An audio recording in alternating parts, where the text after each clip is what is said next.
Inigugma nga kalutuan tungkol sa Dios, maupay nga aga iyo nga tanan. May dahat ko darahunon ha Latin nga nasaring tempus fugit. Ani ka rin signon kung haatun pa time flies. Paspas la iton panahon. Adi na kita yana han katapusan nga adlaw han aton misa di aginaldo ngan para hadton mga nakakumpleto han siyam ka adlaw umagahon pag atender tambong ang Santos na Misa. Congratulations para liwat hadton may da-absent ada kay better luck next time. May da pa man sunod nga tuig. At least may dali papamulaton. Balita.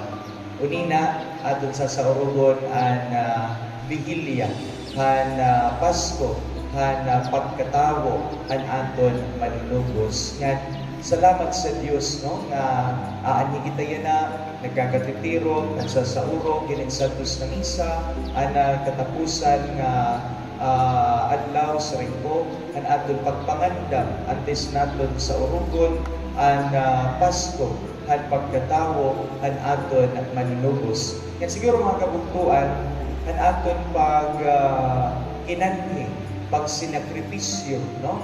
Pagbuhatin sayo at pagbaktas ni kaniya simbahan bisan ko usahay mapiraw, mahubya, bisan ko usahay mauran, no? Kaya naglabay ng mga adlaw, mauran gihapon.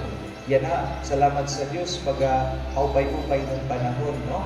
Inin siguro pag kinahinaton, hinaupunta, no? Damo nga mga butang ang aton nahibaruan. Damo nga mga butang ang aton tunan labi na good, no? Parte may kalabutan, didahitun aton Kristohano na ginabuhi. Didahitun aton relasyon nga dahitun aton Dios, no? Kay amin at gamit, no? Ang aton pag kinanhion kada aga.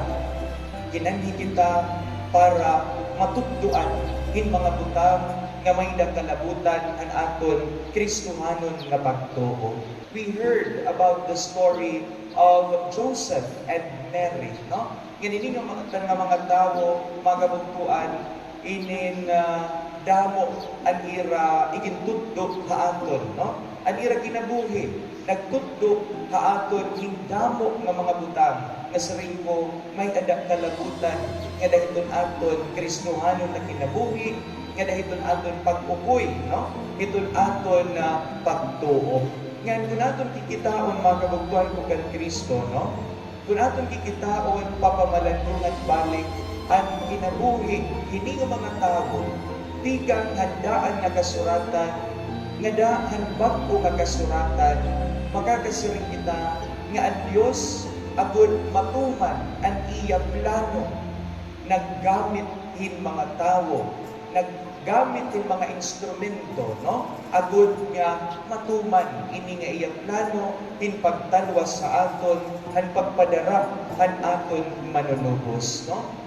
From the second book of Samuel, binati kita ang istorya ni David nga didahan aton una nga pagbasa nasiring ni David nga gusto niya may daniya plano para ang Diyos kay kay aron kita nga ni David usa nga hadi pero han iya pag-ukoy dida han iya balay kinitahiya nga ang balay han Diyos ang hinipusan, no? Handin sa aran, nakain, nakanto, inusala, natulda. And so, David, nasarigya nga gusto ko himuan hin balay ang Diyos. That's why, nagyakan niya kan Natan, no? Nga hihimuan niya hin balay ang Diyos. That was the plan of David. Pero ano ang saring ng Diyos? God said through Prophet Nathan nga, are you the one to build a house for me? The answer is no. No? Nasaring ang Diyos, diri David, diri ikaw, iton matitindog hinbalay para haakon. Remember, nga kung ano ang may adaka, di ka haakon. And also in our gospel, binati kita ang istorya ni Zacarias, the father of John the Baptist. You know, when the angel announced to Zechariah that Elizabeth, though old and barren, no, magkakaada in anak, at first, Zechariah did not believe. Para hiya tumuo kay kay lagas na good hi Isabel, no?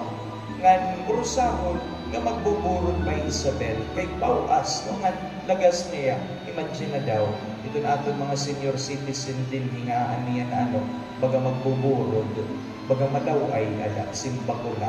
No? Amin ni ito na mensahe para aton nga tanan, yan na, ini nga katapusan nga adlaw han aton na misa de aguinaldo.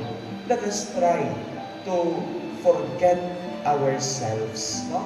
Kalimtan anay naton ang aton mga kalugaringon agud nga makabuhat hin mas maurupay nga butang ang aton Dios.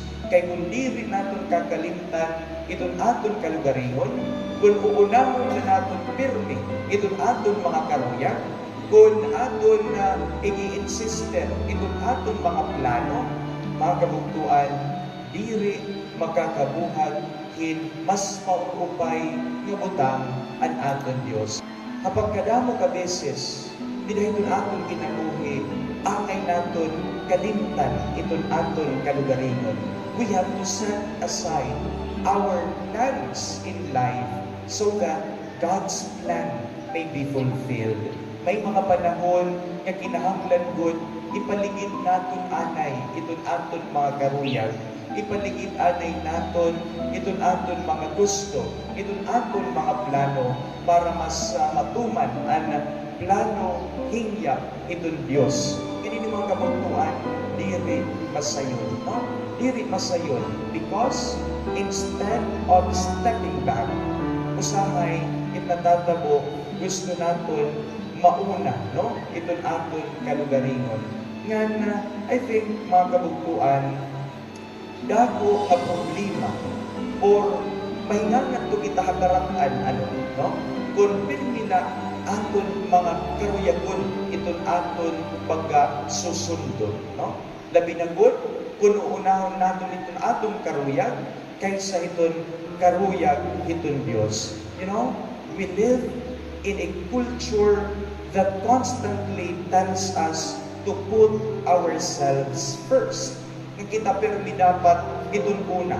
Nga iton aton karuyag, amo iton mauna, no? So again, amo ini iton klase in susyedad nga may ada kita to protect our interests, to promote our image, to secure our comfort.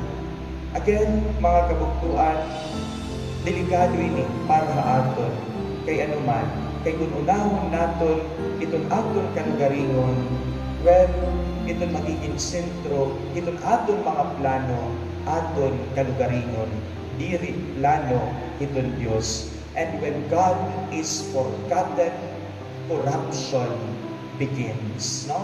Ginaunta, we learn to set aside, ipaligid anay naton iton aton mga plano, iton aton mga karuyag, kay may adap mas mauupay nga plano iton aton Dios. And if we learn even little by little to forget ourselves, to forget our pride, our need for control, and our desire to be first, then God's plan will unfold in us, just as it did in the lives of those who came before us.